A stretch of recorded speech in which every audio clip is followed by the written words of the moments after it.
lo último que me faltaba hablar era de la terapia estereotáctica ablativa, que está, bueno, como en resumen ya lo habíamos visto en la clase pasada, que es como ayudante en los tratamientos donde el tratamiento quirúrgico no es, no fue curativo y pues se da como ayudante con la quimioterapia. Y en esta otra apartado especial, que es en el caso de las metástasis cerebrales, se ha visto que en el cáncer de células pequeñas van a desarrollar tienen una mayor prevalencia de metástasis cerebrales como único sitio de recaída. Y bueno, se ha visto que la radiación craneal profiláctica es un tratamiento que disminuye la incidencia de metástasis cerebrales después de la quimioterapia y así poder prevenir la mortalidad asociadas a las metástasis. La dosis que se otorga es 25 grays en 10 fracciones. Esta no se debe administrar durante la fase de quimioterapia para que podamos distinguir así el riesgo de una leucoencefalopatía y disminuye, pues como les decía, la incidencia de metástasis cerebrales sintomáticas al año, en relación, un 40% en relación a un 15% de los pacientes que nos reciben esta radioterapia profiláctica. También se demostró que la mortalidad disminuyó de manera significativa, con una tasa de supervivencia de 3 años en un 15 a un 20.7%. Bueno, de lo que me faltaba rápidamente de la parte cultural, bueno, hay una persona, digámoslo así, conocida de ahí de Milpalta, que era la señora Luz Jiménez, la conocen como la Dama de los Mil Retratos. Ella era una adolescente cuando fue posterior a la Revolución, que tuvo que salir a buscar trabajo y dirigirse a la Ciudad de México. Como recordarán, pues Milpalta está a las orillas de la Ciudad de México, entonces pues era un largo trayecto que había que recorrer en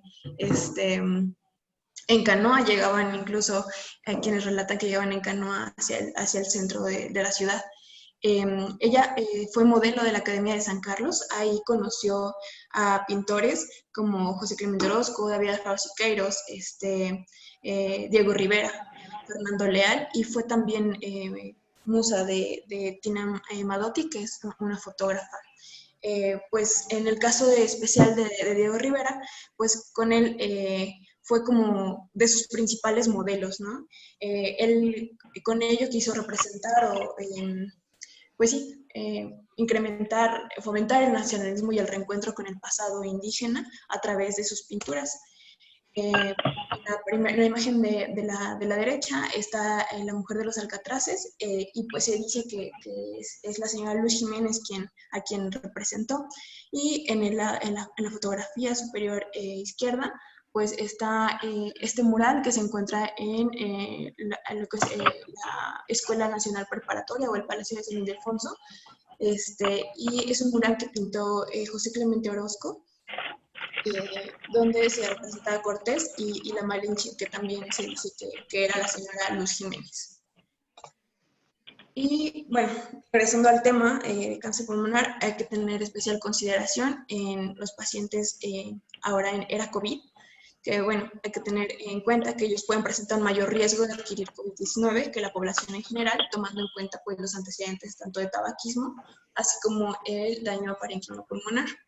La enfermedad se considera que puede ser más grave y mortal, y pues al realizar el interrogatorio, pues se debe distinguir la evolución del cáncer de pulmón de una posible sobreinfección por COVID sobre la base de la presentación radiológica. Es decir, pues va a costar un poco más de trabajo si tenemos ya un paciente que tiene o está en tratamiento por cáncer pulmonar y se agrega esta infección.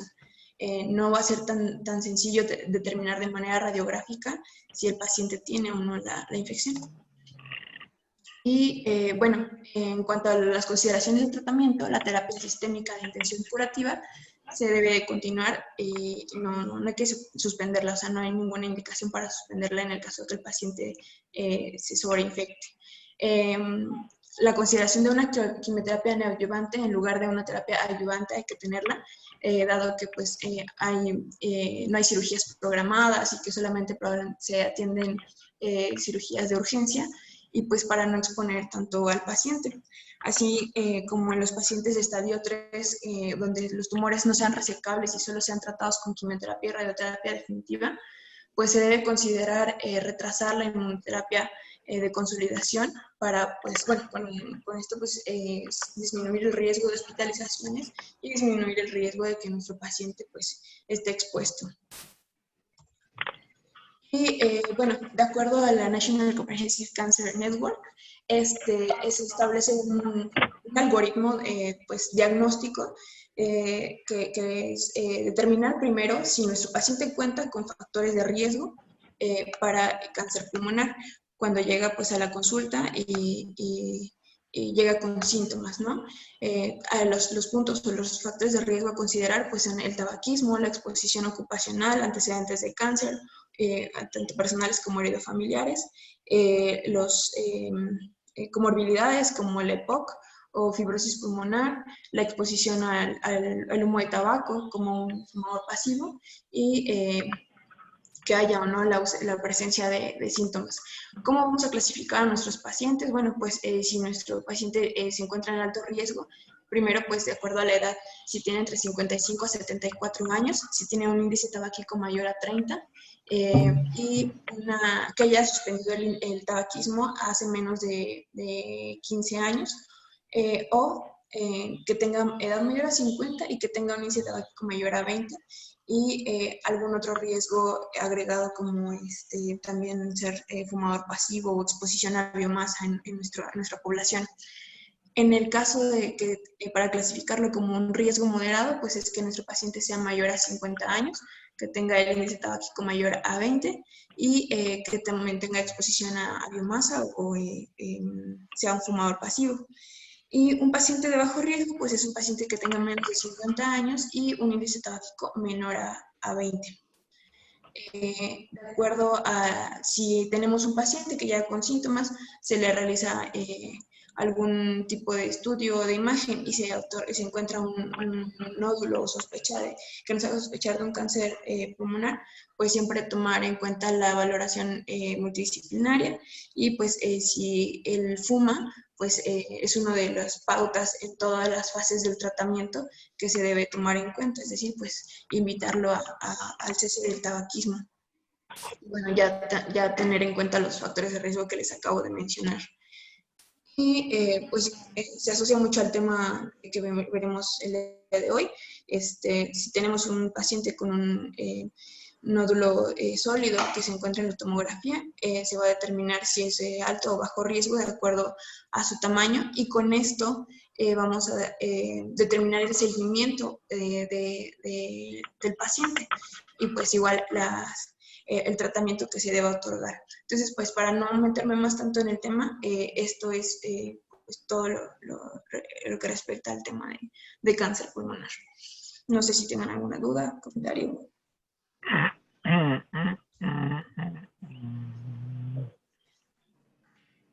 Pues nada más un comentario, Andrea, con respecto a lo de la inmunoterapia en el cáncer de pulmón. A veces se utilizan inhibidores de los linfocitos y anti-CD25.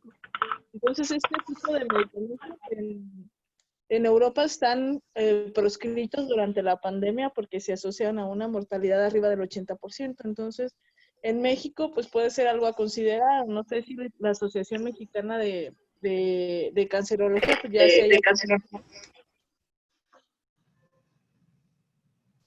Pero sí, en Europa están proscritos todo lo que depleta los linfocitos. Ok. Durante la pandemia nada más. Sí. Gracias. Gracias. Muy bien. Oye, nada más aclárame, esta última diapositiva del seguimiento de cáncer de células no pequeñas, Ajá. sí es de milímetros, menos de 6 milímetros, 6, 8 milímetros. Sí, doctor. Sí. Interesante. Bueno, muy bien. Pues, Gracias. ¿alguien más? ¿Algún otro comentario? Hola, ¿nadie? ¿No? Bueno, entonces vamos a continuar con la clase de Daniela. ¿Vale?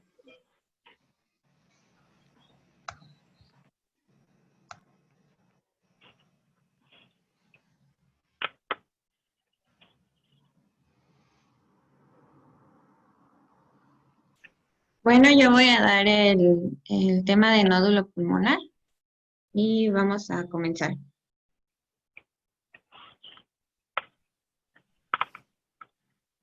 En cuanto al contenido, pues vamos a ver la definición, la epidemiología, la etiología, la clasificación, el diagnóstico y el abordaje, que es como lo más importante de esta clase. Ver cómo se aborda cada uno de los tipos de nódulos y las técnicas que se ocupan y pues las situaciones especiales para el diagnóstico oportuno de estos, de nódulo pulmonar. Bueno, de acuerdo al glosario de términos por imágenes de tórax, este fue propuesto por la Sociedad de Fleischner. Un nódulo pulmonar se va a definir como una opacidad radiográfica. En el caso de que este sea solitario, pues va a ser única, tiene que estar bien delimitada, redondeada y debe ser menor o igual a 3 centímetros de diámetro. Este debe estar rodeado completamente por parénquima pulmonar aireado y no se debe asociar con atelectasias o adenopatías ciliares o mediastínicas o asociado con derrame pleural. Y las opacidades radiográficas que sean mayores a 3 centímetros, estas se van a considerar masas pulmonares. De acuerdo a los estudios que se han hecho, más del 90% de las masas pulmonares son malignas. Entonces, cuando veamos una opacidad mayor a 3 centímetros, esta va a ser maligna hasta no demostrar lo contrario. Dentro de la epidemiología, pues en estudios que se han realizado, por otros motivos se han detectado nódulos pulmonares de manera incidental en un gran número de pacientes con una prevalencia del 25 al 51%, en pacientes sanos y también en poblaciones de cribado de cáncer pulmonar. Estos nódulos pulmonares con la mayoría generalmente tienen baja probabilidad de malignidad, pero pues es un reto para los médicos, ya que pues implica el estudio o la toma de biopsias, y entonces se han hecho guías para evitar las exploraciones y los procedimientos invasivos, y pues el reto es que no se pase por alto el diagnóstico. La frecuencia, ¿mande? La frecuencia de nódulos encontrados en radiografía se estima de 1 a 2 por cada 1000 radiografías, y la prevalencia de nódulos en la tomografía practicada en adultos fumadores para cribado de carcinoma pulmonar, pues sí es muy elevado. Se ha encontrado entre el 20 al 50% de estas tomografías. La prevalencia de malignidad pues va a ser variable, varía desde el 50 hasta el 70%. Y esta aumenta notablemente en pacientes que ya tienen una neoplasia previa. Igualmente, cuando hay un nódulo pulmonar que no está calcificado, generalmente estos se encuentran entre el 2 al 24% en población que no está en un cribado para cáncer pulmonar, y del 17 al 57% en poblaciones con cribado, y la mayoría de estos pues van a ser benignas. Dentro de la etiología, pues va a haber distintos diagnósticos diferenciales del nódulo, y pues este sigue siendo muy amplio e incluye patologías neoplásicas como cáncer de pulmón primario, un linfoma primario pulmonar o metástasis solitarias. Dentro de las patologías benignas, pues puede estar el amartoma, o los condromas. También hay patologías inflamatorias como infecciones, como granuloma, neumonía, embolia séptica, o dentro de las inflamatorias causas no infecciosas como el nódulo reumatoide, granulomatosis, broncocele. También dentro de estas pues va a haber causas vasculares como ya podemos llegar a ver malformaciones arteriovenosas, un hematoma, o congénitas como un quiste broncogénico, y dentro de otras patologías que pudieran asociarse con nódulo pulmonar está un pseudotumor o un nódulo linfático subpleural. El diagnóstico, pues también se debe, diagnóstico diferencial se debe de hacer entre, más adelante vamos a ver cómo se clasifican los nódulos pulmonares, pero, por ejemplo, los nódulos en vidrio despulido y sólidos difieren, ya que sea igualmente por procesos benignos como inflamación focal, fibrosis intersticial e hiperplasia adenomatosa típica, que bueno, esta puede ser una lesión premaligna. Y dentro de las patologías malignas se pueden deber adenocarcinoma in situ o mínimamente invasivo e invasivo.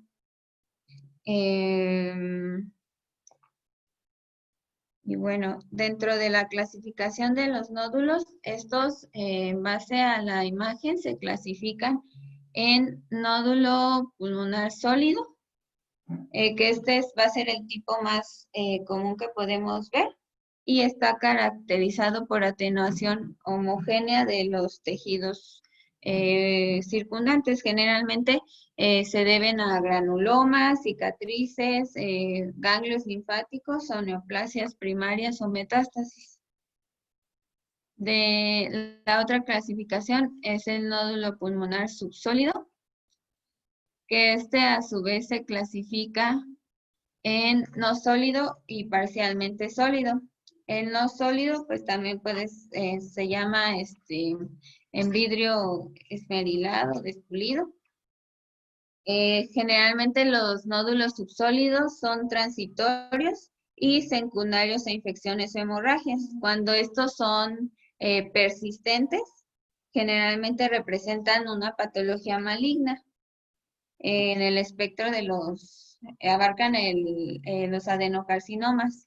Dentro de los no sólidos, estos pues no son uniformes y no ocultan las estructuras broncovasculares. Corresponde generalmente a adenocarcinomas no invasivos, mínimamente invasivos o de predominio lipídico. Y los parcialmente sólidos, estos son que van a tener un componente en vidrio despulido, como se ve aquí, pero aparte van a tener un componente sólido.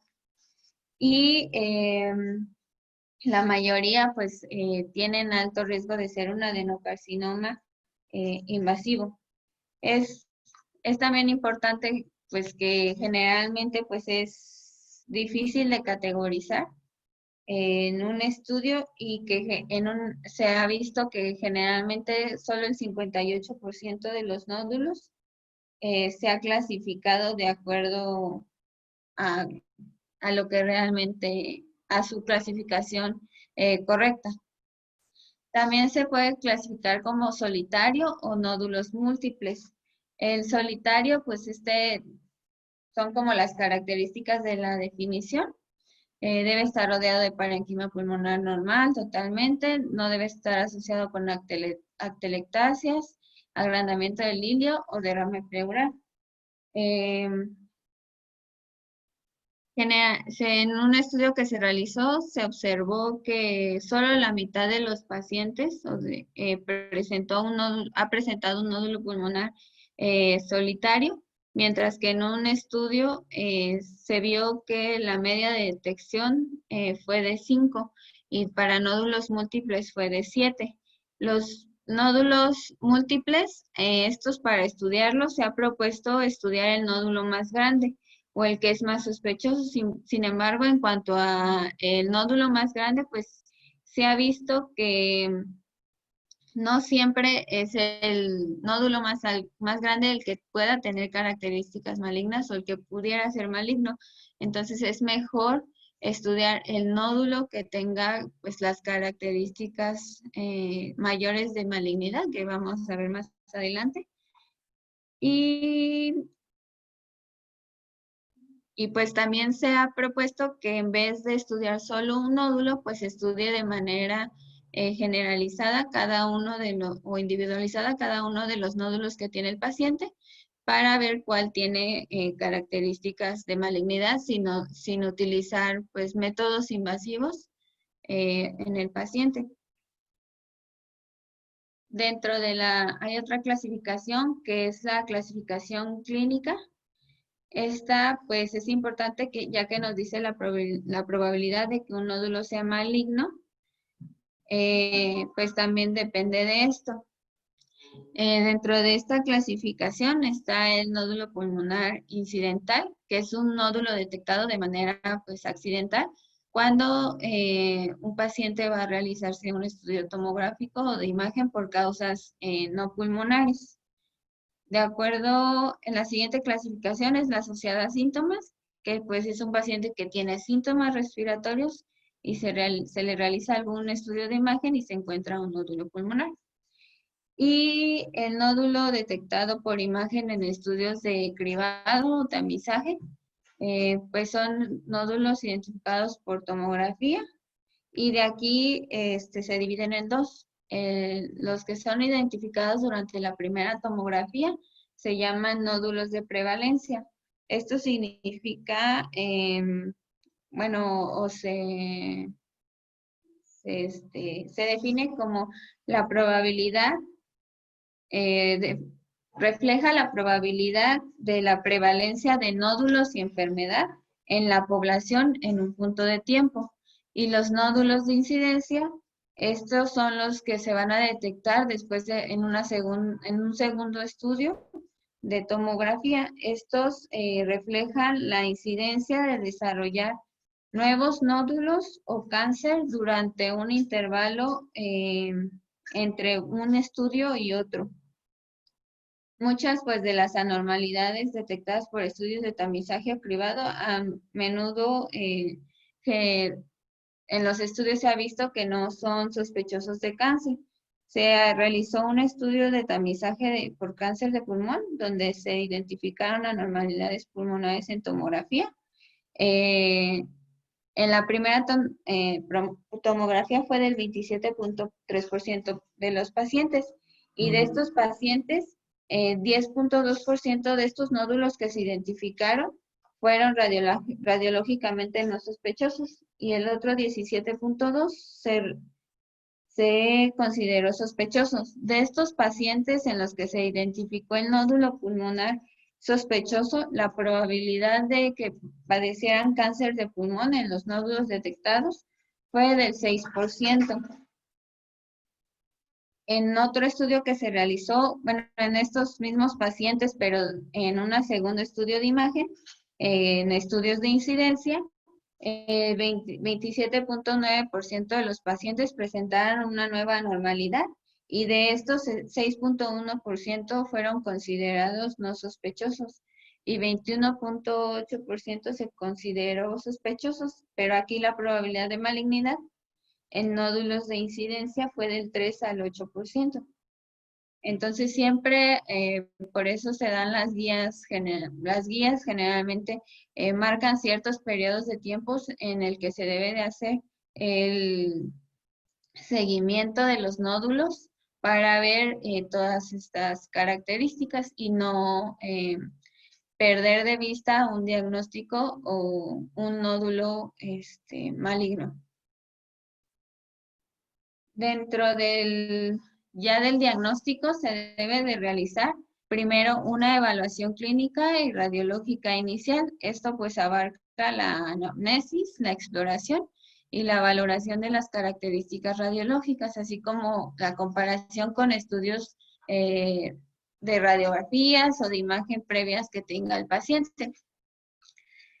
Dentro de la valoración inicial, si no hay constancia de estabilidad mayor a 2 años, de acuerdo a las radiografías o estudios previos que tenga el paciente, mayor de 2 años o alguna calcificación benigna, pues está indicada realizar una tomografía. Este debe ser con cortes finos a nivel del nódulo. Y durante esta valoración inicial sí se pueden clasificar algunos nódulos como benignos, pero pues el paciente debe tener estudios de imagen previos y la estabilidad mayor de 2 años calcificación benigna o si en la tomografía vemos datos del nódulo de características benignas, que vamos a ver un poquito más adelante, se clasifica como un nódulo benigno. Y en los nódulos que son de etiología indeterminada, pues se prosigue al estudio en función de las características del paciente y las características del nódulo. Bueno, la evaluación clínica, pues se han identificado varios factores de riesgo para malignidad pulmonar que aunado a un nódulo pulmonar nos puede orientar hacia un diagnóstico o pensar si el nódulo es benigno o maligno. Dentro de estos, pues es la edad avanzada. Generalmente es muy raro que un paciente tenga cáncer pulmonar antes de los 35 años y muy raro antes de los 40, pero a partir de esta edad se incrementa la frecuencia con cada década de poder padecer un cáncer pulmonar aunado a un nódulo. El sexo femenino igualmente se ha relacionado con más riesgo en nódulos subsólidos, de que sea un nódulo maligno. La historia familiar, pues en una persona que fuma, que haya tenido aumenta el riesgo tanto en fumadores como no en fumadores, pero se asocia a un riesgo relativo de 1.5 cuando tienes un hermano afectado y en caso de que el hermano que sean gemelos, aumenta a 1.8. Dentro del tabaquismo, pues es el factor de riesgo más importante para el cáncer de pulmón y aumenta el riesgo de 10 a 35% más respecto a los no fumadores. Y una historia de 30 paquetes al año o haber dejado de fumar en los últimos 15 años se ha considerado factor de riesgo alto en nódulos pulmonares sólidos. En cuanto a la historia personal de enfisema o fibrosis pulmonar, igualmente se han asociado estos más a nódulos incidentales y es un factor de riesgo independiente para malignidad. Y una neoplasia previa, torácica o extratorácica, también aumenta el riesgo de que el nódulo pulmonar que encontremos sea maligno. Y la evaluación clínica, pues es en base a las características antes mencionadas.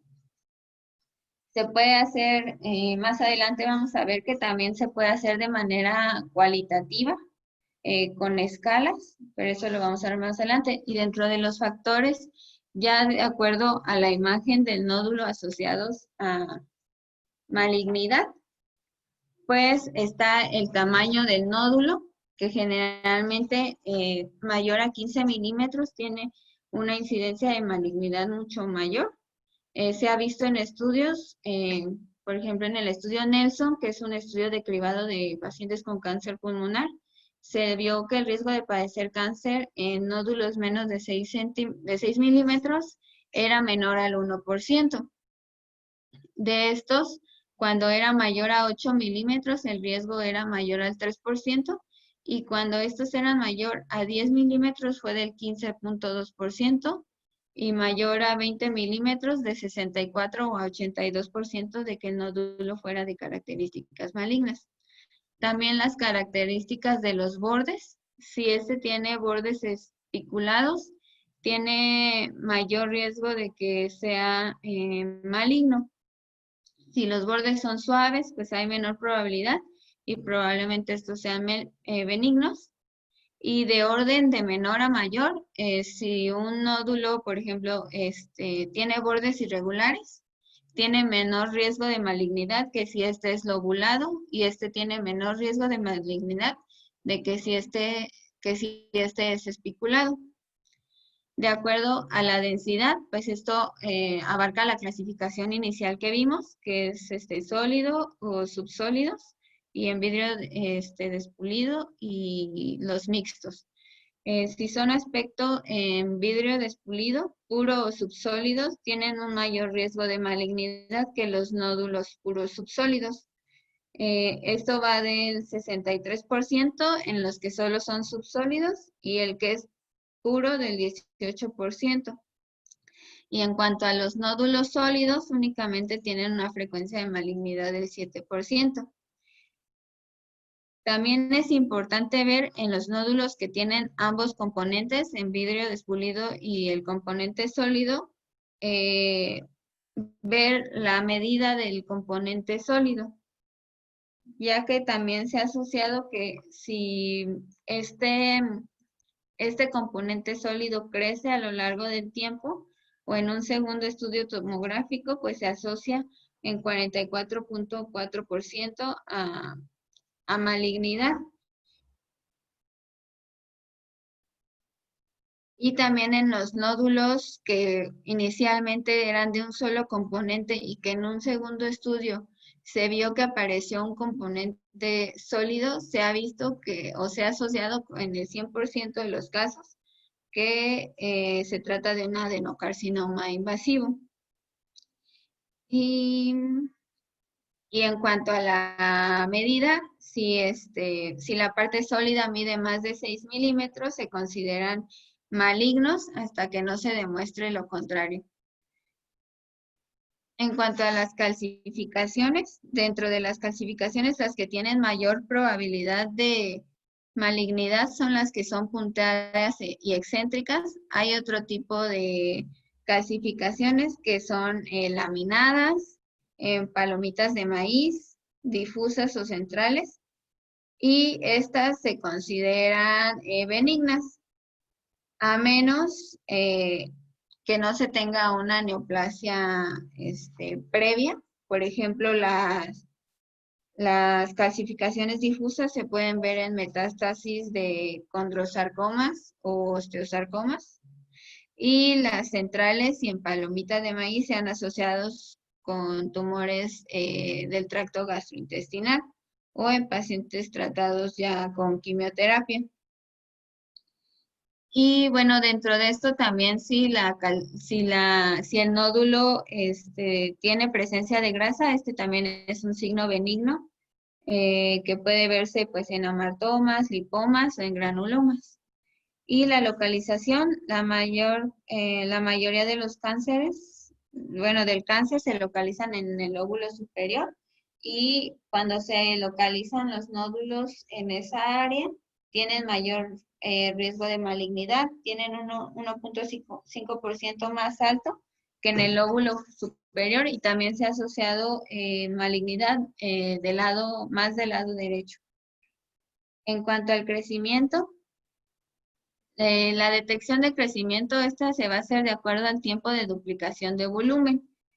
Es decir, que esto se mide, o se define como el número de días en que un nódulo se duplica en volumen. Entonces, pues la mayoría de los nódulos pulmonares que tienen o que pudieran ser malignos van a tener un tiempo de duplicación de volumen de 30 a 400 días. Es el estándar.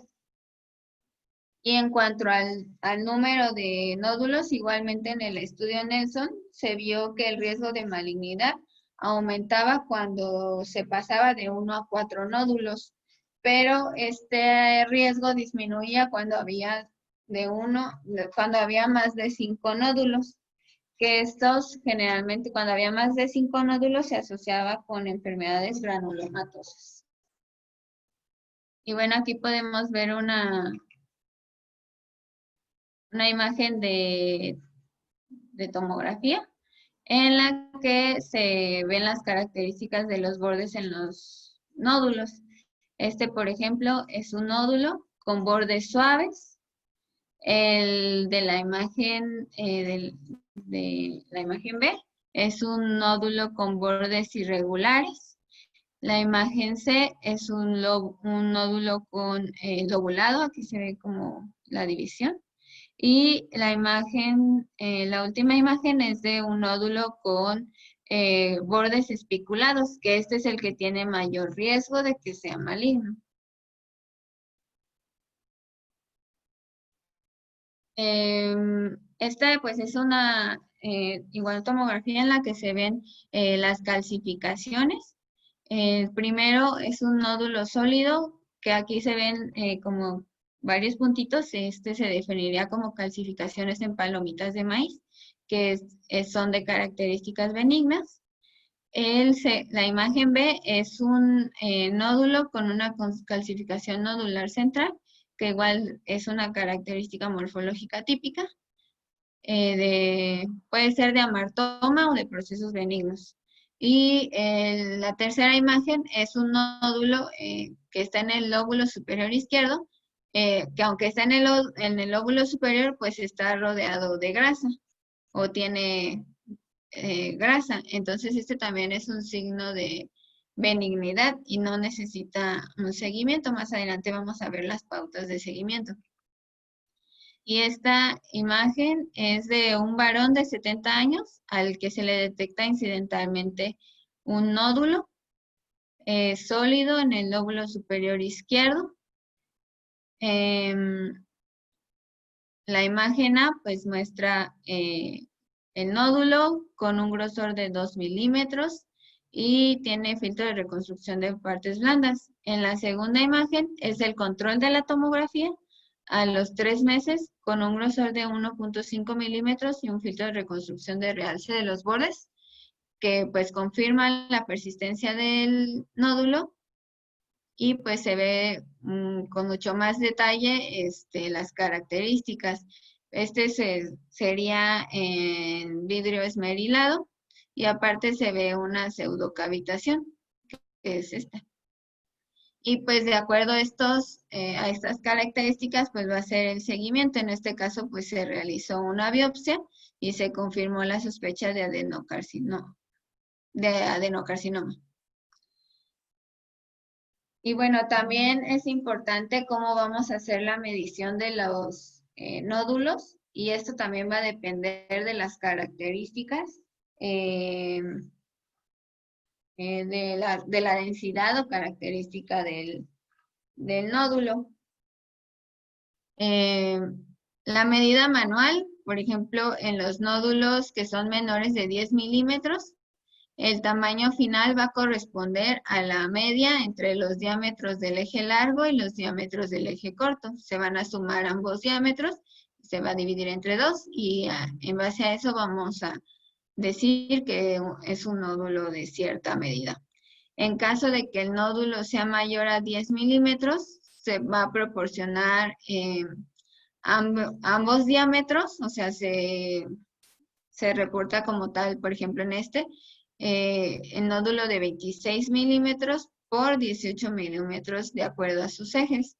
Y en los nódulos que son parcialmente sólidos, en los que tienen un componente mixto, aparte se va a proporcionar, se proporciona la medida total y el diámetro únicamente mayor del componente sólido. En la tercera imagen, pues se ve que midieron tanto los dos ejes y en la parte sólida únicamente el diámetro mayor, y se reporta como un nódulo de 26 por 18 milímetros con una parte sólida de 11 milímetros. Y como vimos anteriormente, les mencioné cuando la parte sólida era más de 6 milímetros, pues hay un mayor riesgo de malignidad. Entonces este nódulo pulmonar pues sí tendría un alto riesgo. En cuanto a la toma de decisiones en el nódulo pulmonar, se debe primero estimar la probabilidad previa de malignidad en un paciente con un nódulo pulmonar al evaluar tanto los factores de riesgo clínico y las características radiográficas que ya vimos. Y bueno, se han desarrollado modelos de predicción para estimar la probabilidad de cáncer de pulmón. Estos pues son calculadoras de riesgo que fueron formuladas a partir de cohortes de pacientes. Es difícil escoger alguna, ya que pues todas se han realizado en poblaciones diferentes o pacientes muy diferentes con varios criterios de exclusión que pues también pueden limitar su uso. De hecho, casi no, bueno, de acuerdo a lo que leí, no se utilizaban por la mayoría de los médicos. Pero de acuerdo a esto, estos modelos de predicción tienen en común que toman en cuenta la edad, la historia de tabaquismo y el antecedente de diagnóstico previo de cáncer. Dentro de las calculadoras más utilizadas está la de Brock University y el modelo de Mayo. Dentro de los criterios que analizan, pues es la edad, por ejemplo, la de Brock, el sexo femenino, historia familiar de cáncer de pulmón, y también toma criterios radiológicos. Esta se hizo en el 2013. Y la de Mayo igual toma la edad, tabaquismo, historia previa de malignidad, e igualmente criterios radiológicos. Dentro de las limitaciones, por ejemplo, del modelo de Brock, esta pues es validada en pacientes que pues ya están en tamizaje. Todos los pacientes son fumadores y pues hubo un bajo,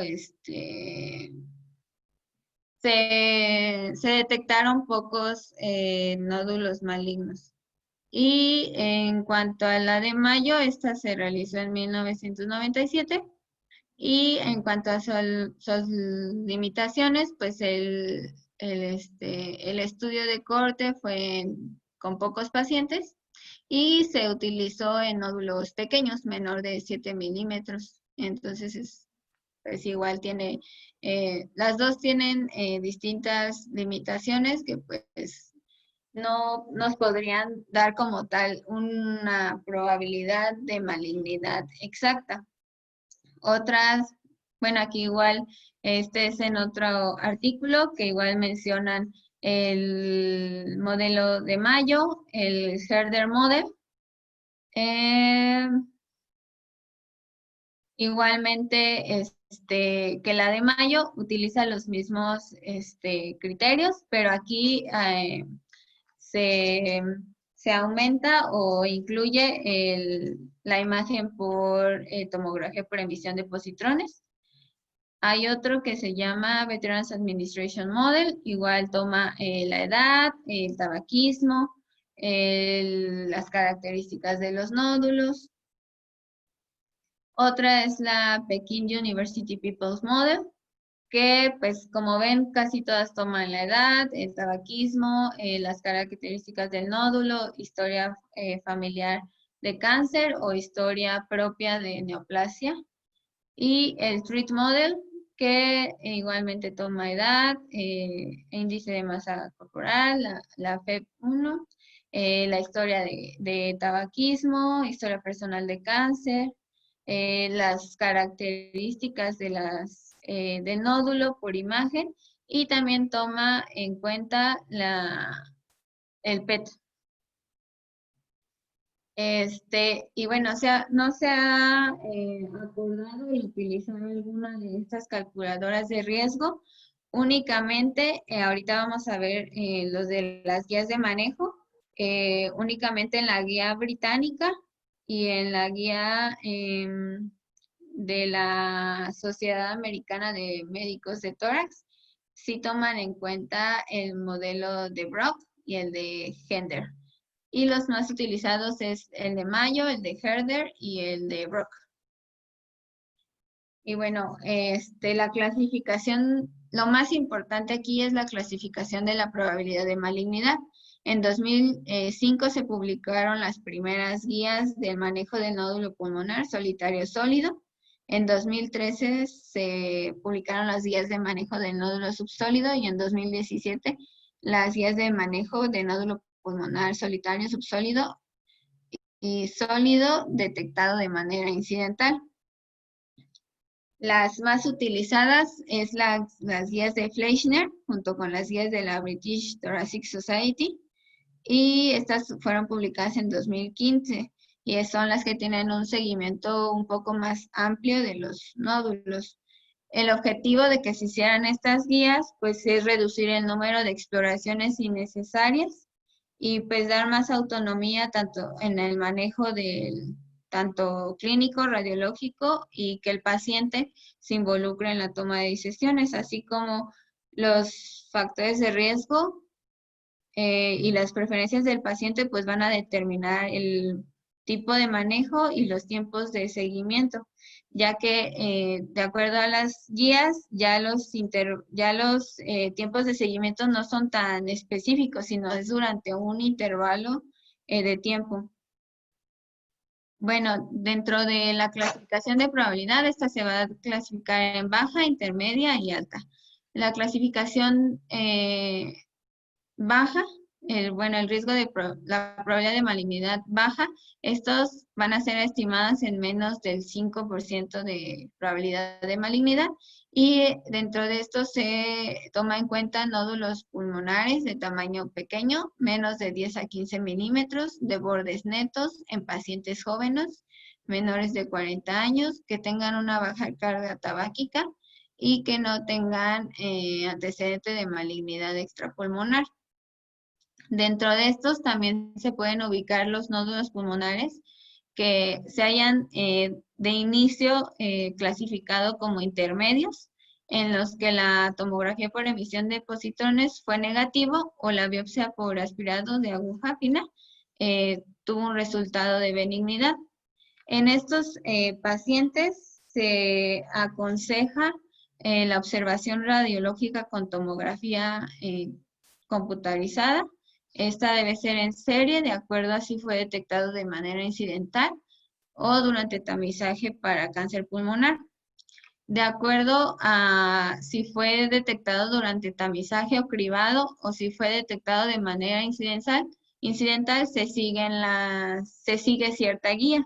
Si este fue detectado por cribado de cáncer pulmonar, se siguen las guías del National Comprehensive Cancer Network, que fue las que mencionó la doctora Andy, y la Lung Imaging Reporting and Data System del 2014.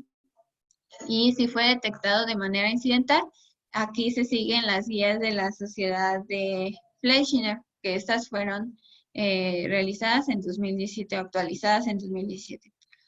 Bueno, este es un cuadrito donde muestra las pautas de seguimiento de acuerdo al tipo de nódulo, el tamaño, si fue incidental o si fue detectado durante un cribado de cáncer pulmonar. Si el nódulo es sólido y es menor de 6 milímetros, tiene un riesgo muy bajo y generalmente no se les da seguimiento. Esto sí fue detectado de manera incidental y es opcional si el médico quiere y el paciente igualmente lo quiere, que se pueda realizar un seguimiento a los 12 meses con una nueva imagen. En caso de que fuera detectado en un cribado, se hace una evaluación anual nuevamente con una nueva tomografía. Esto de acuerdo a las dos guías que se utilizan para cribado. Si el nódulo mide de 6 a 8 milímetros, se realiza una nueva tomografía a los 6 y 12 meses y a los 18 o 24 meses. Esto sí fue de manera incidental. Si fue detectado durante cribado, se realiza a los 6 meses, y la guía de Long-RADS, esta menciona a los 6 meses y al año. Si es más de 8 milímetros, se realiza una nueva tomografía a los 3 meses. Si fue incidental, se puede utilizar la tomografía por emisión de positrones o una biopsia.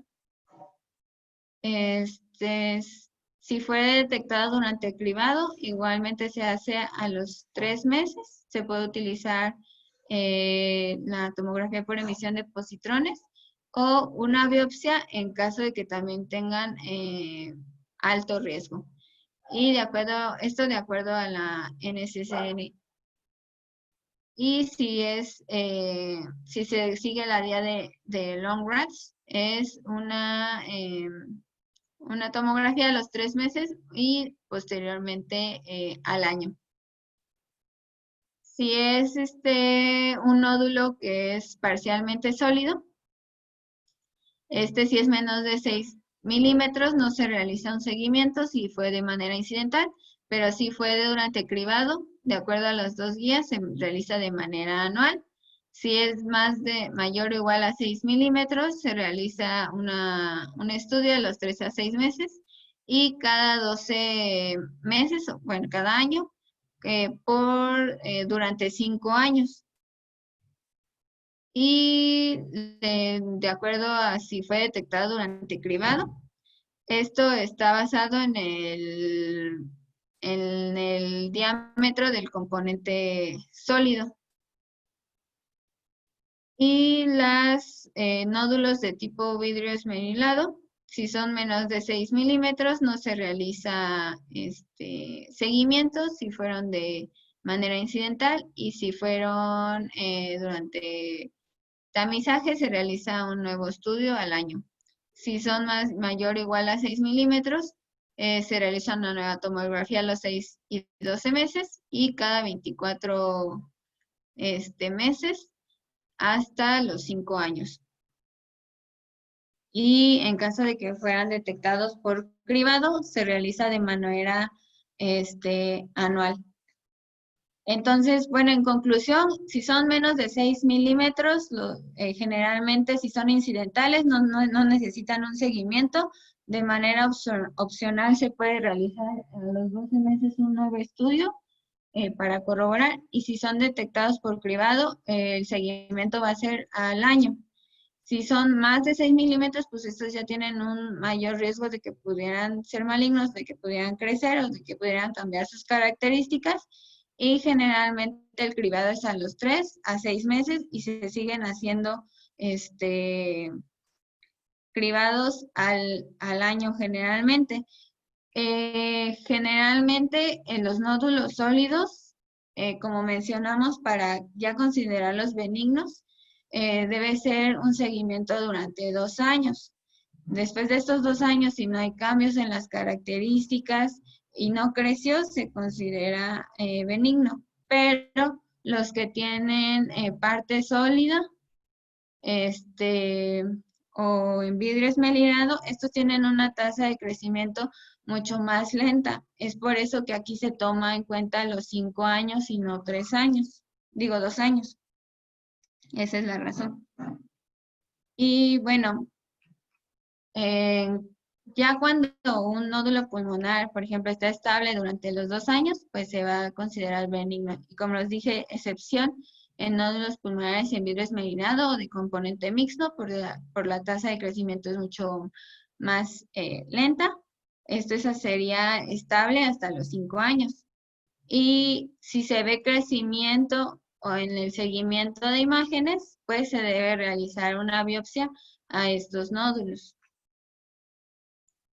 En cuanto a la tomografía, pues esta va a ser superior a la radiografía en la valoración de nódulos pulmonares y permite detectar otros nódulos, adenopatías o diagnosticar pseudonódulos y ayudar en la planificación si es que se quiere realizar biopsia o punción del nódulo.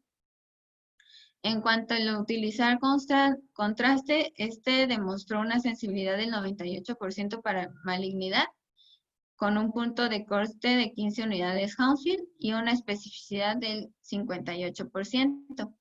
Esta pues va a ser, se puede utilizar en nódulos menor a 8 milímetros que sean esféricos, homogéneos, sin grasa, calcio, cavitación ni necrosis. Y bueno, esta es una tomografía en la que se ve un nódulo pulmonar solitario. Es de características subsólidas en el lóbulo superior izquierdo, que se ve aquí en estas imágenes. Y en la imagen A, es un corte axial. Igualmente se ve el nódulo.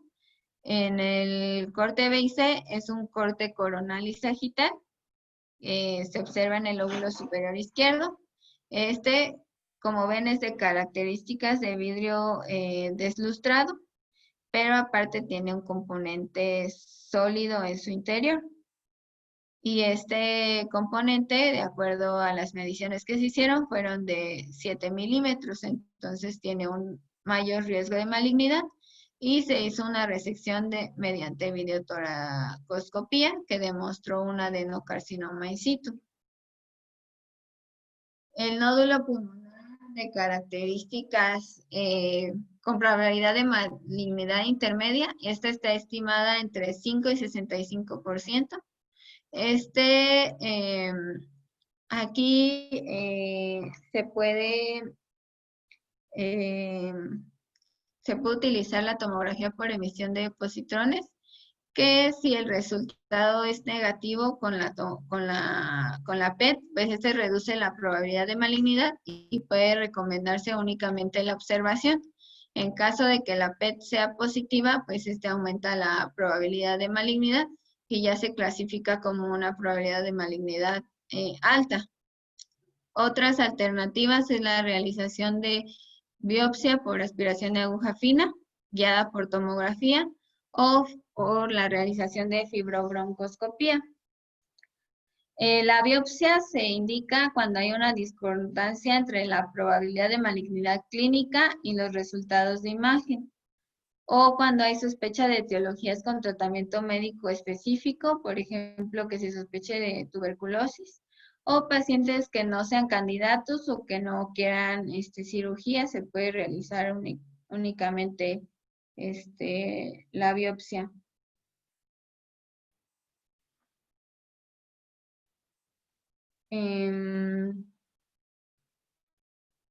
Y bueno, la repetición de los estudios o las técnicas de punción o biopsia, es decir, que se tenga primero una biopsia y se quiera realizar una porque no concuerda, solo es aconsejable cuando la probabilidad de malignidad del nódulo pulmonar sea alta y se considere necesario un diagnóstico o se considere necesario un diagnóstico previo a la cirugía o que esté contraindicada como había mencionado. Si se realiza primero la biopsia antes de la PET, si la biopsia salió negativa, es aconsejable realizar de todas maneras la tomografía por emisión de positrones. O también en caso de que no tengamos disponible la tomografía por emisión de positrones, pues se puede realizar la biopsia o también es una alternativa para el seguimiento o la realización de tomografía. Bueno, la tomografía por emisión de positrones, esta se utiliza para investigar nódulos sólidos, de esos deben ser de al menos 8 milímetros. También es útil para la evaluación de metástasis ocultas en ganglios linfáticos mediastínicos y para detección metastásicas a distancia. Tiene una sensibilidad y especificidad del 85% para identificar malignidad y pues su limitación pues es que es menos sensible para nódulos de menos de 8 milímetros. Y bueno, esta es una PET en la que se ve una lesión hipermetabólica en el pulmón, en el área basal izquierda, y también se ven sitios de activación de grasa en el área cervical. En la imagen B es una tomografía contrastada en corte axial, donde se ve el nódulo pulmonar. Igualmente del lado basal izquierdo. Y ya en la PET, pues igual se ve la zona de hipermetabolismo en el área basal izquierda. Y la imagen D, pues es la fusión tanto de la tomografía como la PET, que confirma pues el nódulo pulmonar únicamente. Y bueno, también dentro de las técnicas de biopsia, esta va a ser necesaria para establecer la causa del nódulo pulmonar en pacientes de alto riesgo o en aquellos pacientes con nódulos de al menos 8 milímetros. Las técnicas principales son la biopsia percutánea guiada por tomografía y la broncoscopía. La elección del procedimiento se va a basar en la ubicación y el tamaño del nódulo pulmonar y las características de la tomografía y los riesgos y beneficios de cada estrategia. La sensibilidad de la broncoscopía va a aumentar con el tamaño de la lesión y si la ubicación es central. Y también si por tomografía se ve un bronquio que conduce directamente al nódulo pulmonar, pues aumenta su sensibilidad. Dentro de los distintos técnicas de biopsia por broncoscopía se vio que en un metaanálisis que la broncoscopía flexible por lesiones periféricas informó una sensibilidad para cáncer pulmonar del 49 al 80%. Esto con ultrasonido endobronquial con sonda radial. Pero el Colegio Americano de Médicos de Tórax recientemente informó una sensibilidad del 56 al 70% de sensibilidad a través de la sonda radial de Ebus. Y dentro de las complicaciones, el riesgo de neumotórax es de 1.7%, de sangrado de 0.2% o de falla respiratoria de 0.2%. En cuanto a la broncoscopía de navegación electromagnética, esta había reportado una sensibilidad del 71 al 82% para nódulos pulmonares periféricos, pero el Colegio Americano de Médicos de Tórax reportó una sensibilidad del 59 al 69%. Aquí el riesgo de neumotórax es del 2.9%, de sangrado de 1.5% y de falla respiratoria del 0.7%. Y la biopsia percutánea guiada por tomografía tiene una sensibilidad de hasta el 90%, pero la incidencia de neumotórax también es significativamente mayor, que va desde el 15%, el riesgo de sangrado llega al 1% y de falla respiratoria tiene un riesgo de 0.6%. Es por eso que se ha limitado un poco su uso, pero también hay criterios en base al tamaño de las lesiones para decir que puede haber un mayor riesgo de neumotórax, es decir, en lesiones menores de 10 milímetros, con una profundidad de más de 20 milímetros desde la superficie de la pleura, o que haya fisura pulmonar en el trayecto de la aguja. Esto pues nos va a aumentar el riesgo de neumotórax. Hay nuevos estudios que se están estudiando, que son las técnicas moleculares, que estos incluyen un clasificador integrado en una monitorización de espectrometría de masa de reacción múltiple que miden dos proteínas en plasma, que es la proteína de unión a galectina 3 y el receptor rico en cisteína tipo 1.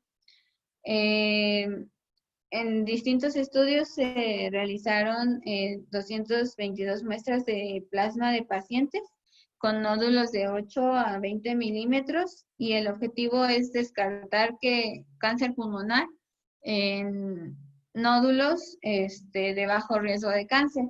Este estudio pues demostró que el clasificador tenía una sensibilidad del 97% y una especificidad del 44%. Y pues esto redujo la tasa de realizar, redujo un 40% la realización de procedimientos si se utilizara esta técnica molecular. Pero el 3% de estos nódulos malignos se clasificaron como benignos. Y pues es importante pues decir que pues no descarta definitivamente un cáncer este estudio. Entonces necesitan estudios adicionales para determinar la utilidad clínica real de la prueba, ya que si únicamente se hace esta prueba, pues se pueden pasar por alto lesiones malignas que pudieran ser cáncer pulmonar. Y el último es el nódulo pulmonar con probabilidad de malignidad alta. Esta está estimada en más del 65%. Generalmente se hace en pacientes mayores de 50 años, antecedentes de tabaquismo o con características de malignidad. Estos pueden ser manejados con resección quirúrgica diagnóstica terapéutica. En caso de que la lesión sea periférica, se puede realizar la biopsia en cuña y posteriormente se analiza la muestra intraoperatoriamente.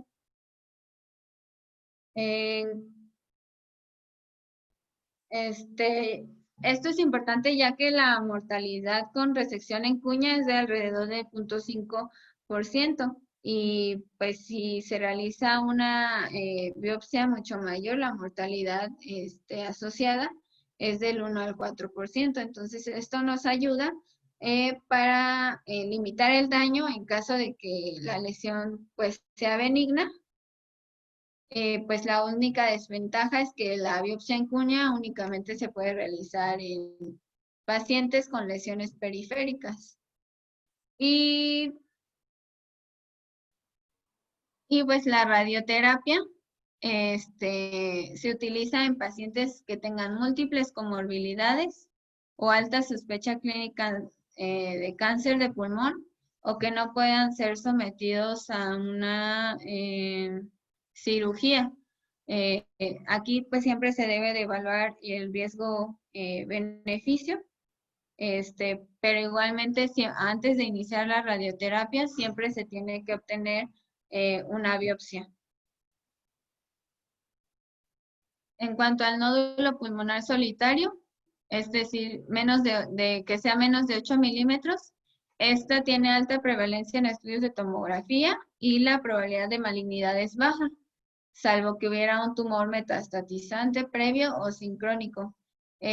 Son difícilmente accesibles a técnicas de biopsia y la tomografía y la PET tienen baja sensibilidad. En estos, el seguimiento se hace con tomografías de baja radiación y sin contraste.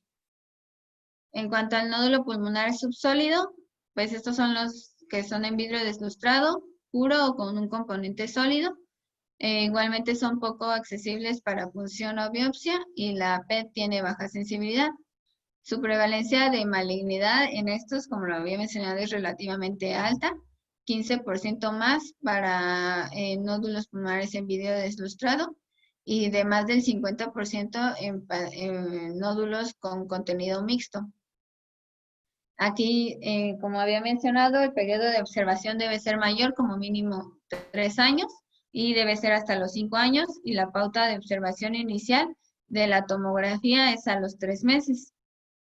Y bueno, este es la pauta de manejo, que es lo que ya les había mencionado, que de acuerdo al tamaño se realiza la tomografía, pero generalmente si es menos de 5 milímetros, si es de vidrio deslustrado, no se hace un seguimiento, pero si es mayor de 5 milímetros, se hace la tomografía a los 3 meses. Si persiste, la tomografía anual y el seguimiento por más de 3 años o mínimo 3 años, y si tiene contenido mixto, no importa el tamaño, se realiza la tomografía a los 3 meses. En caso de que siga persistiendo, se realiza la tomografía anual y el seguimiento por 3 años en caso de que sea menos de 5 milímetros, y si es más de 5 milímetros, se puede realizar biopsia, resección o la PET si en caso de que la parte sólida sea más de 10 milímetros. Y en caso de que sean múltiples los nódulos en vidrio deslustrado, si es menor de 5 milímetros, hay que considerar causas no neoplásicas. Si es mayor de 5 milímetros, se hace el seguimiento a los 3 meses. En caso de que persista, se realiza tomografía anual, seguimiento por más de 3 años. Y los múltiples con componente sólido, igual se hace el seguimiento primero a los 3 meses. Si persiste, se puede realizar biopsia, resección, o resección especialmente si la parte sólida es más de 5 milímetros, ya que tiene mayor riesgo de cáncer pulmonar.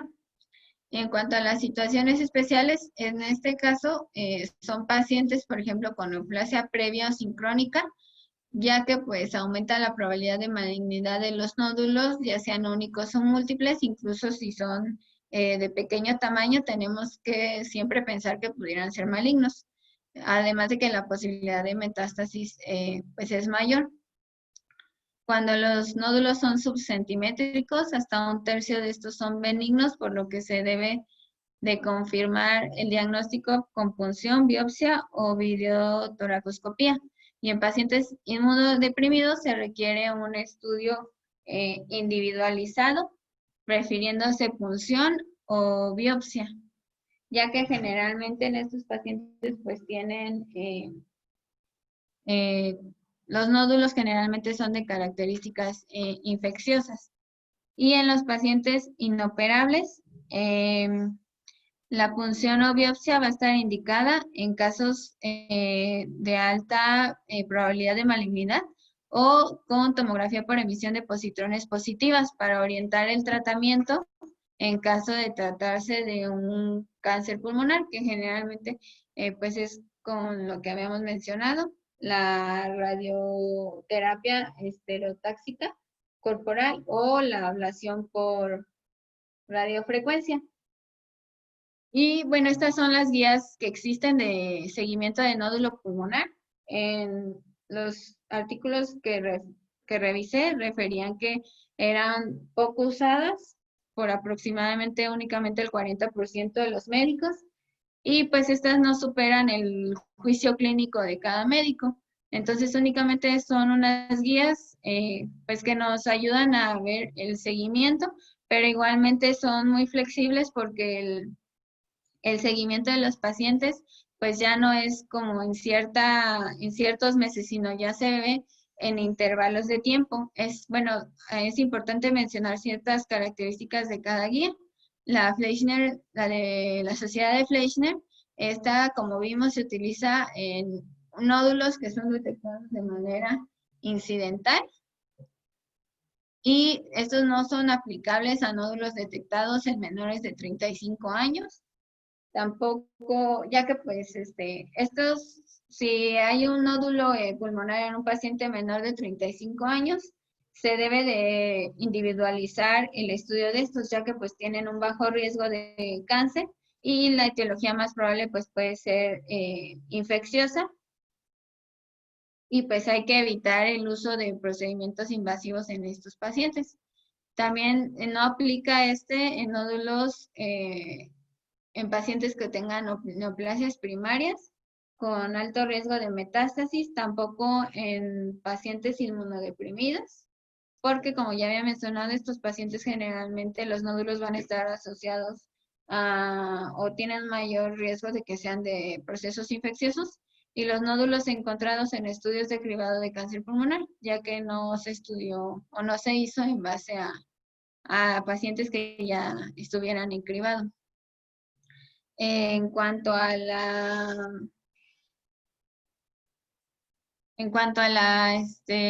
Sociedad Británica de Tórax, este es el único modelo, aunque también la de la asociación, la del Colegio Americano, utiliza modelos de predicción para evaluación del riesgo de nódulos. Recomienda el modelo de Brock en nódulos sólidos que sean mayor a 8 milímetros. Y en la segunda evaluación de riesgo se utiliza el modelo de Herder en pacientes que tuvieron un puntaje de Brock mayor al 10%. Y este es del Colegio Americano de Médicos de Tórax, que igualmente la diferencia es que con probabilidad intermedia, los nódulos de 5 a 6 milímetros y los de 7 a 8 milímetros los divide en riesgo alto y riesgo bajo, y de acuerdo al riesgo, pues es el seguimiento que se le da. Si tiene un bajo riesgo, generalmente el seguimiento es un poco más amplio, a 12 meses, y si tiene un alto riesgo, el seguimiento pues es a los 6 meses, y posteriormente a los 18 y 24 meses. Pero bueno, esto es como, aquí se clasifican cada una de las guías de seguimiento, pero es lo que ya les mencioné anteriormente y es lo que se utiliza actualmente. Y eso sería todo.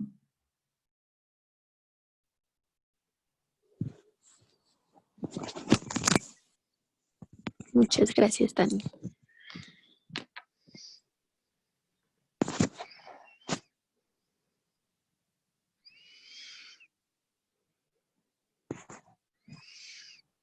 Hola.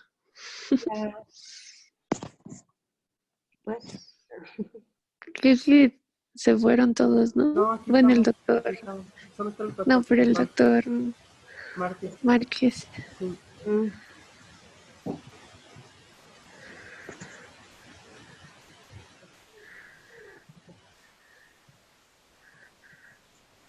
Qué silencio.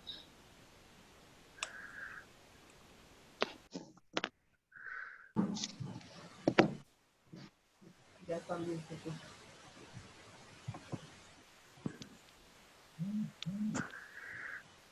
Bueno, gracias, Dani. A mí me gustó mucho tu clase. Estuvo interesante. Sí, Siempre es estuvo muy como, completo. siempre es como complicado, a lo mejor, precisamente eso que decías, ¿no? Son guías. Muchos de estos, bueno, a mí me ha tocado la consulta que muchos son hallazgos incidentales y son, pues, o sea, ves el hallazgo primero en una radiografía de tórax, ¿no? Y ahí está como que el punto de ver, a quiénes les vas a mandar la tomografía o a quienes no, determinado por los antecedentes del paciente, y el riesgo de sospecha que llegues a tener. Y ya pues lo del seguimiento, digo igual, individualizarlo. No sé, en el hospital yo nada más he visto a la doctora Iris hacer las biopsias guiadas por tomografía. Digo, ya cada vez se piden más lo de la broncos, pero en mi experiencia yo vi a la doctora Iris hacer las guiadas por TAC. Nunca vi que hicieron neumotórax. Doctora, ahorita de hecho hay un doctor por las tardes. Doctor Mejía hace broncoscopias. Ok, es que ahorita no. Y están haciendo también ya las biopsias guiadas por TAC. Ajá. Hasta ahora no se han reportado complicaciones. Ya sé. Pues no sé, Bueno, si alguien... acá está. ahora sí, ¿me escuchan, chicos? Sí. Bueno, sí, ok. A ver, activen sus cámaras, ¿no? Para saber que están ahí, por favorcito. Para saber que, Perdón. digamos que para pasar lista, ¿no? A ver, dime, está muy bien tu clase, Daniela, está excelente. Lo que sí necesitamos como concretar un poquito esa información y dar como los puntos claves en una conclusión, ¿no? Al final de la presentación, que yo creo que eso es lo que nos hace falta para tener estas herramientas en las cuales utilicemos durante la práctica clínica. A ver, Natalie, dame 5 puntos que tú necesitas o que te son de utilidad con base a esta información para tomar una decisión cuando ves a un paciente con un nódulo pulmonar en tu práctica clínica. ¿Qué dirías? Tú ves una radiografía, ¿en qué te fijas? Conocer factores de riesgo, que digo que sería el punto primordial. Más fuerte en estas, que se yo, No se escucha. La radiografía. No se escucha. Bueno. Sí, primero, o sea, ¿qué es lo que veo en la radiografía? ¿Es lo que quieres saber? O sea, ¿en qué me fijo? Ajá, pues, sí, ¿en qué te fijas? Porque los pacientes no nos llegan con una tomografía. No. Bueno, primero... Nosotros vemos al paciente con una radiografía porque le hacemos una valoración preoperatoria, porque lo vemos para la valoración geriátrica integral, porque tiene un poquito de disnea, sospechamos falla cardíaca, y de repente aparece un nódulo, ¿no? ¿Qué hacemos en ese momento? ¿Y cuál sería un flujograma así rápido, mental, que me dirías con base en la información que nos dio Daniela? Bueno, primero, o sea, ya ubico en la radiografía el nódulo, ¿Ok? evalúo el tamaño ¿Ok? y previo, o bueno, o de manera conjunta, preguntar sobre factores de riesgo que el paciente pueda tener. Factores de riesgo pudiera ser si tiene exposición a, por ejemplo, tabaquismo, que sería un factor importante, y la edad que tenga el paciente y síntomas asociados, síntomas de si ha tenido pérdida de peso, fiebre, etcétera. Sería como que lo primero que haría. Y después de ello, pues obviamente sí la radiografía es como que lo principal, pero pedir un estudio de extensión puede ser una tomografía para evaluar y definir realmente el nódulo o ver si es otra cosa. Como decía Dani, a veces se puede confundir con con ganglios linfáticos o algo así. Entonces sí pediría otro estudio de imagen para primero corroborar si es un nódulo o si es un proceso infeccioso o otra cosa que esté allí. Entonces sí sería necesario un estudio extra aparte de la radiografía. Okay. A ver, Citlali, si andas por ahí. Sí, aquí estoy. Ahí andas. A ver, de acuerdo a los tamaños que nos dio esta Daniela, pues nos manejaba 5, 6, 7 milímetros, etcétera. ¿Cuál sería en cuanto al tamaño, lo que nos haría sospechar de una malignidad? Inicial, por ejemplo, al inicio de la presentación se mencionó que los que superaban los 3 centímetros, el 90% era maligno. Okay. Entonces, supongo que arriba de ese diámetro, pues es casi directo ataque. Entonces, ahí ya como que no tenemos mucha duda. Digo, si la lesión es sólida y no encontramos estructuras bronquiales o vasculares en el interior de la lesión, lo más probable es que sea pues, un tumor, ¿no? Pero si son estos nódulos que son menores de 1 centímetro, que son los que quizás son los que más nos causan problemas, ¿no? En cuanto a la decisión de la toma clínica, ahí qué decisiones tomamos o cómo son los algoritmos o cómo podríamos resumir los algoritmos que nos presentó Daniela.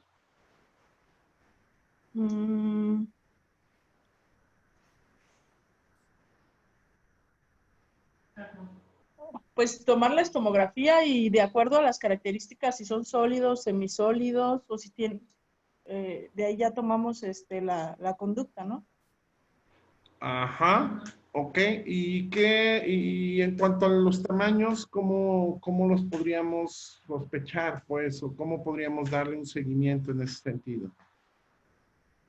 Por ejemplo, cuando son de diámetros pequeños, se supone que, de hecho ahí tiene Daniela la expo, que menor de 6 milímetros, pues puedes tomarle una tomografía cada 12 meses y dependiendo ya del diámetro y de si es sólido o no es sólido o si tiene componentes mixtos, ya se lo puedes solicitar hasta cada 3 meses y hasta una PET.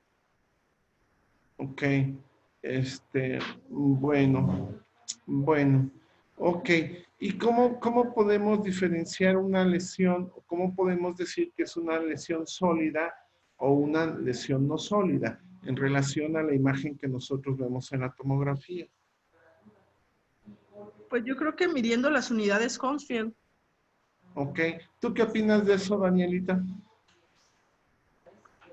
Pues generalmente las que son sólidas pues se ven de manera uniforme, o sea, son heterogéneas, es una opacidad como tal que se ve, y las de vidrio esmerilado pues se ven como, o sea, no, el parénquima sí se va a ver por detrás y va a respetar las estructuras broncovasculares, se van a ver como escarchaditas.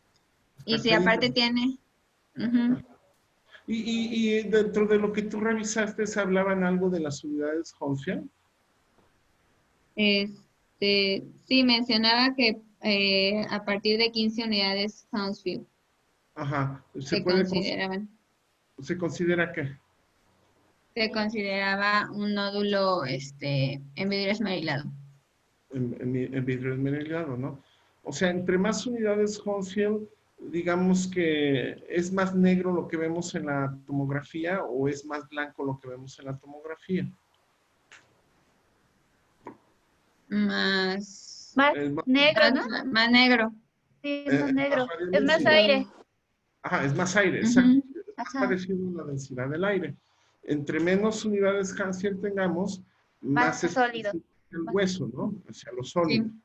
Ajá. Entonces eso hay que tenerlo muy claro.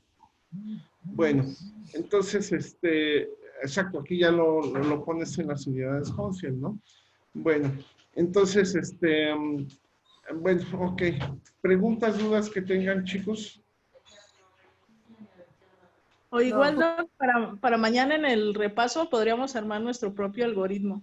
Yo creo que sí es bueno porque es mucha información. Ajá.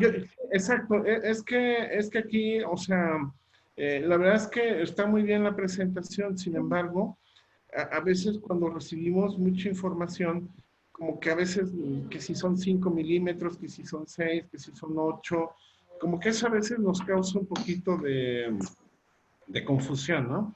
Entonces, para eso podríamos hacer varias actividades que podríamos hacerlo. Uno de ellos es hacer un algoritmo, ¿no? Que cada uno de nosotros tratemos de hacer un algoritmo. O la otra es hacer un mapa conceptual. ¿Recuerdan cómo se hacen los mapas conceptuales? ¿Sí? Más o menos, sí. ¿Mandé? Más o menos, sí. ¿Más o menos? A ver, Lolita, tú que dijiste es que te encantaban los mapas conceptuales. A No, ver, yo no dije que... pues, en la parte superior va la idea principal. sí, ok, va. Y sobre todo la característica es que se va desglosando en más como cuadritos y entre ellos van enlaces o conectores. Es la característica principal de los mapas conceptuales. Ok, bueno, es que conecta las ideas principales con las ideas secundarias. Ok, va. Entonces, ¿tú qué idea tienes de un mapa conceptual? ¿A quién le preguntó? ¿A mí, doctor? No, Arturo. Ah, perdón. Es que no soy yo. Pues es que nosotros, bueno, ponemos el título, o bueno, el tema de lo que vamos a ver. De ahí desglosamos las ideas principales, como dijo Lolita, y así. Bueno, o sea, los mapas conceptuales partimos de una idea o de un tema y a partir de ese tema vamos definiendo los diferentes conceptos. ¿Sale? Hay diferentes técnicas, hay quienes ponen la idea principal en la parte superior, hay quienes la ponen en la parte central, hay quienes lo ponen incluso en una parte lateral y van abriendo las ideas. Yo les sugiero, porque para que hagamos esta actividad el día de mañana, ¿por qué no trabajamos en hacer un mapa conceptual del nódulo pulmonar? Y les voy a decir por qué sí vale la pena. Porque son puntos críticos que tenemos que manejar así, ¿no? ¿Por qué? Porque nos llega un paciente, vemos una radiografía, así vamos a hacerle la valoración preoperatoria, riesgo quirúrgico ASA, bla, bla, bla. ¿Y qué hacemos con el nódulo? Chispas. Digo, pues que lo operen de la vesícula o de lo que le vayan a operar, ¿no?